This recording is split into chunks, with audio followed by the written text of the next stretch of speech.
ఆరంభంలో వరుస ఓటముల తర్వాత చెన్నై సూపర్ కింగ్స్ వరుస 2 విజయాలకు సన్ రైజర్స్ హైదరాబాద్ బ్రేకులు వేసింది. నిన్న శనివారం ఉప్పల్ వేదికగా ఉత్కంఠభరిత మ్యాచ్ లో సన్ రైజర్స్ హైదరాబాద్ 10 పరుగుల తేడాతో అద్భుత విజయం సాధించింది. దీంతో హ్యాట్రిక్ విజయాలను నమోదు చేయాలనుకున్న చెన్నై సూపర్ కింగ్స్ కు ఓటమి తప్పలేదు. ఈ సీజన్ లో ప్రస్తుత చెన్నైకి ఏది కలిసి రావడం లేదు. ముఖ్యంగా కెప్టెన్ రుతురాజ్ గైక్వాడ్ అటు కెప్టెన్సీలోని ఇటు బ్యాటింగ్ లోని తేలిపోతున్నాడు. గత సీజన్ లోనూ అతని పరిస్థితి ఇదే. ఓ మోస్తరుగా బ్యాటింగ్ తో రాణించిన పూర్తిగా కెప్టెన్సీలో విఫలమయ్యాడు. అయినా కూడా అతనికి మరో అవకాశంగా 2026లో మళ్లీ కెప్టెన్స్ ఇచ్చారు సిఎస్కే యాజమాన్యం. ఓ పక్క ధోనికి వయసు మలుతుండడంతో అతని లేని లోటును పూడ్చాలని సిఎస్కే భావిస్తుండగా ధోని తర్వాత ఇద్దరు కెప్టెన్లను ప్రయత్నించినా కూడా సిఎస్కే కు కలిసి రావడం లేదు. అటు జడేజా ఇటు రుతురాజ్ గైక్వాడ్ వారి కెప్టెన్స్ లో సిఎస్కే ఓటంల పరంపర కొనసాగుతూనే ఉంది. అయితే జడేజా జట్టు మారిపోగా రుతురాజ్ గైక్వాడ్ సిఎస్కే లోనే ఉంటూ కెప్టెన్ గా మరో అవకాశాన్ని దక్కించుకున్నాడు. అయితే 2026లో కూడా వరుస ఓటంలతో నిరాశపరుస్తున్నాడు. ఇక బ్యాటింగ్ లో కూడా రాణించలేకపోతుండడంతో విమర్శలు వెల్లువెత్తుతున్నాయి. అంతేకాదు కెప్టెన్సీ మార్చాలంటూ డిమాండ్ నెలకొంది. ఈ నేపథ్యంలో టీమిండియా మాజీ cricketer Ravichandran Ashwin CSK captaincy విషయంపై సంచలన వ్యాఖ్యలు చేశాడు. సంజు శాంసన్ సిఎస్కే కు కొత్త కెప్టెన్ అయ్యే అవకాశాలు ఎక్కువగా ఉన్నాయని పేర్కొన్నాడు. అది కూడా ఈ సీజన్ మధ్యలోనే జరిగే అవకాశం ఉందని అభిప్రాయపడ్డాడు.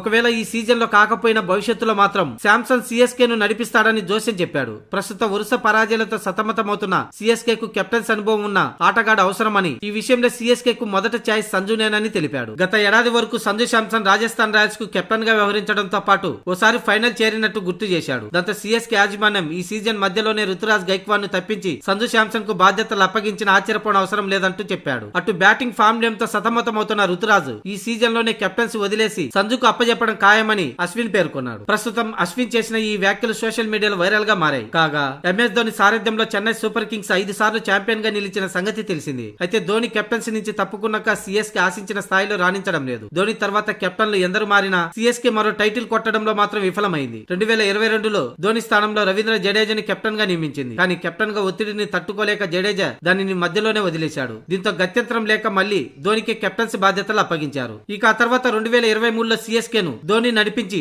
5వ ఛాంపియన్ గా నిలిపాడు. అయితే ఆ తర్వాత 2024 సీజన్ లో రుతురాజ్ గైక్వాడ్ ని కెప్టెన్ గా నియమించింది. కానీ ఆ సీజన్ లో ప్లే ఆఫ్స్ చేరడంలో విఫలమైంది. ఇక 2025 సీజన్ లో కూడా రుతురాజ్ సారథ్యంలోని సిఎస్కే దారుణ ఆట తీరుతో అట్టడుగు స్థానంలో నిలిచి టోర్నీ నుంచి నిష్క్రమించింది. ఇక 2026లో కూడా రుతురాజ్ సారథ్యంలోని సిఎస్కే అదే పరిస్థితిని ఎదుర్కొంటుంది.